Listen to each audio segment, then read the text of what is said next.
UFC, this is the man. Anybody knows their history knows Campbell McLaren is the guy that got it all started almost 20 years ago. We're coming up on the anniversary. Yeah. Therefore, this seems like a timely interview. And it is. It is. 20 years. And if we'd have been with you 20 years ago and doing an interview like this, and you'd come into a TV studio and I said, what in the world is this crazy, tough man, no-holds-barred competition that you're promoting? What in the world's going on here? There are no rules. So, 20 years ago, I think I probably was in pure panic at this point because the show was coming up and no one knew what to expect, and I had to a great extent described it as a real-life Mortal Kombat, the video game, right? Because I saw all these different fighters coming in, different disciplines, different styles. And it wasn't mixed martial arts then. It was martial art versus martial art. So we had a group of professional fighters, Ken Shamrock, Gerard Gordeau, the Gracies, whether they were accepting money or not, they were professionals. And then we had other guys who were rising to a challenge that really came down to a no-rules fight inside a steel cage. So, it was an interesting crew. And, I think as we were rolling into the show just about 20 years ago, I was probably wondering what the heck was going to happen myself. When this idea was pitched to you, when all this was coming about, you're talking, I guess, with the Gracies, is that... Art Davie was Horian's business partner. And Art had made, a fair amount of money for the Gracies selling the tapes. It was the thing called VHS, for those out there that still remember what VHS was. They'll Google it. The kids will Google it. They'll have to Google VHS. So Art had made, like I said, a fair amount of money selling Gracie training tapes. And Art called me. Anyone that knows Art Davie, if you think of Joe Pesci in the Lethal Weapon movies, that's a good way to think of Art.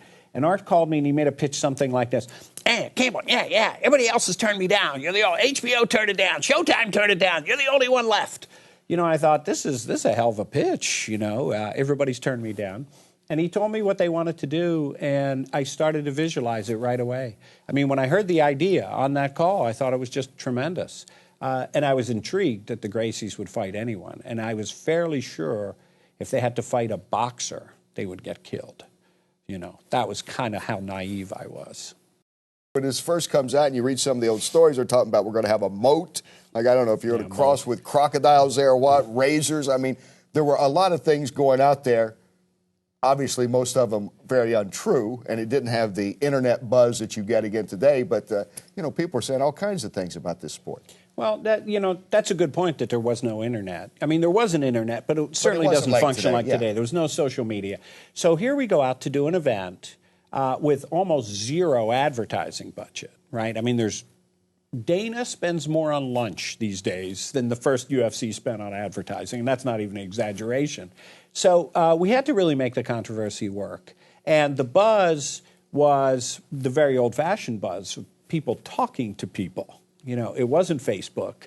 It wasn't Twitter. It wasn't Instagram. It was actually people saying, you're going to have to watch this. So we had to pump it up a little bit. There was never any moat. We never really, what do you get? The cameraman's going to fall in the moat if you have a moat. I mean, it's not going to work. So, but if you think about it, if you're trying to put this event together, what surface would you fight in? Now we all think, the octagon or a cage. But back then, originally we were going to do a sumo mat, which is just a big flat surface. And the dimensions came from sumo. But it was John Milius, the famed Hollywood director. He said, Conan fought in an octagon. You guys should fight in the octagon. And I thought, an octagon sounds cool. Like a hexagon does not sound cool, right? But an octagon sounds cool. So that's how it became the octagon. I was going to put razor wire on the top, but everybody said even for me that was too much. But there was never a moat. That's ridiculous. What an eclectic bunch. So you had the acclaimed director, Milius, getting involved with he is the Octagon. Right? He's the Octagon. He's the founder of the Octagon. You had Olympic gold medalist Jeff Blatnick. You had on your first broadcast team the greatest running back, in my opinion, I'm a little biased, Jim Brown. Jim Brown. Big fan of Jim Brown, who we've had on the show before in a taped interview. But, I mean, this is a kind of interesting group of people that you're bringing in to this mix of what is still not known as mixed martial arts. Absolutely. Well, I got to say, there's a lot of sophisticated TV personalities, commentators, and announcers in the sport now. Back then, I would like to say we probably had the worst announcing team in the history of sports on that group. Bill Wallace couldn't get the name of the event right. Everyone seemed to be very confused, but no one knew what they were watching. And I think the only person that kept their head was Jim Brown, right, who was just kind of like, he'd seen a lot of action. This wasn't going to faze him. But no one knew what to watch for. No one knew what was going to happen. That first fight was 26 seconds long and included a sumo being knocked on his butt, have his teeth kicked out, and then essentially punched in the face and split his eye in 26 seconds.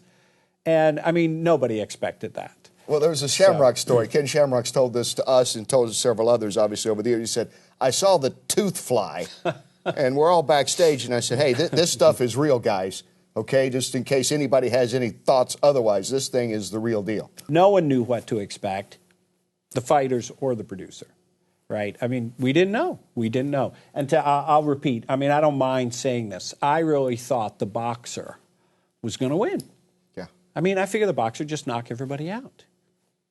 Because you probably wondered, as a lot of people did. See, now it sounds so out of date to even say this, but you see a Royce Gracie. Around what, 170? Oh, come on. Okay, I'm being generous. 160 in a wet gi with a roll of quarters in the pocket. And and he goes to the ground, and you're thinking, what's this all about? But it did intrigue a lot of people, too. Sure. Probably Royce Gracie defeating guys well over 100 pounds more than him, 100 on up, caught the attention of a lot of people. I think it was a marvel. I think it was a remarkable thing. It was the whole Gracie mystique, too. They're good-looking, dark Latin guys. They almost look more like models than fighters, right? They're not beat up. They all speak well, with this great Brazilian accent, They sound great, they look great, and then they beat everybody in a way you couldn't actually understand. Mm-hmm. You saw something was happening, but it was kind of like, yeah, what is this? What is this armbar thing? Yeah, what is all this going on? And why is he wearing a gi? Yeah. That's crazy. No, I think the UFC caught on so quickly, and it caught on very quickly. We did a very good buy rate on the first one and an amazing buy rate on the second. But I think people were tired of all the nonsense, all the foolishness in the martial arts, the 2 fingers of death and all that kind of, hokum. It's great in the movies. But I think people loved the martial arts, and Bruce Lee had always talked about what was most effective. Mm-hmm. Take what works and throw the rest out the window. And that was the spirit of it. What works? Jeff Blatnick told me this story several years ago when we were working a fight together, that at the first rules meeting, that it was actually brought up, what about the 5 fingers of death hold? Will this be allowed that, anybody that's seen Kill Bill and David Carradine, going for I'm going to hit you with the 5 fingers, that honestly, at that time, they probably thought, Campbell, this stuff, some did think this stuff existed. Whatever you saw in a martial arts movie really could be done. Is that pretty accurate at that time? Well, I tell you, it was trying to get all the rules put together, or what rules they had? We had a range of fighters, right? We had some that were coming in from the pure martial arts. But you had others like Gerard Gordeau. I think his actual job was an assassin, if you've ever seen that guy. He came in with the gi pants on, no shirt, and those weird kind of homemade tattoos, and he did that weird thing, and he scared me more than any of the rest of them because he just sort of had that dead look, right? So we had a number of fighters that were professional fighters mixed in with pure practitioners of certain arts. And again, the first UFC pretty quickly just started to dispel the nonsense. I think it was maybe by 3 or 4, it's all gone. But we invited people to bring in your 3 fingers of death, or 5, use 10. Go crazy. Go crazy, exactly. See what happens when Royce chokes you unconscious while you're doing this. I loved the UFC right from the start. I love the UFC now. I think it's the most exciting sport out there, and I think it delivers every single time. Every event, every pay-per-view, every TV show, I watch. I love it. I wouldn't have sold it. I would have hibernated. For me, it was, someone asked me, how do I feel when I see the billboards in Times Square? I live in New York. Mm-hmm. And I say, I sometimes feel like I gave a child up for adoption. the child was adopted by a nice family and became president. Because you can't argue with the success of the UFC. I mean, it is phenomenal. But I feel very proud. I feel proud. I brought in Joe Silva. I brought in Joe Rogan, helped design the Octagon, brought in the Olympic wrestlers, that are so much a part of the UFC's fighting style. Right. So when I watch a modern UFC, a current contemporary UFC, I see what I did in there. Obviously, we're on to the next generation of athletes, very different. The MMA is now truly mixed. It's a new sport. It's a hybrid of a lot of different elements. But I still recognize those early days. And I'll tell you this, Dana White knows as well as anyone that you got to have a spectacle to succeed, right? The World Series is a spectacle. The Indy 500 is a spectacle. Super Bowl is a spectacle.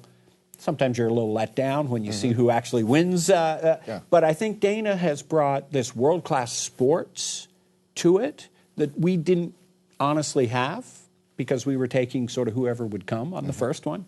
And I think he has this world-class athlete combined with the spectacle because the UFC is a great show. So I do still see a lot of what I put in there still existent today, but I don't own it. What can I tell you? Yeah, but you helped get it started. History forever. Maybe you can get into all the UFC events free. I hope you can. I don't know if you have to buy a ticket. You shouldn't, but maybe. I'm not buying one to the anniversary show, I'll tell you that. Campbell, a pleasure. Thanks very much. Thank you.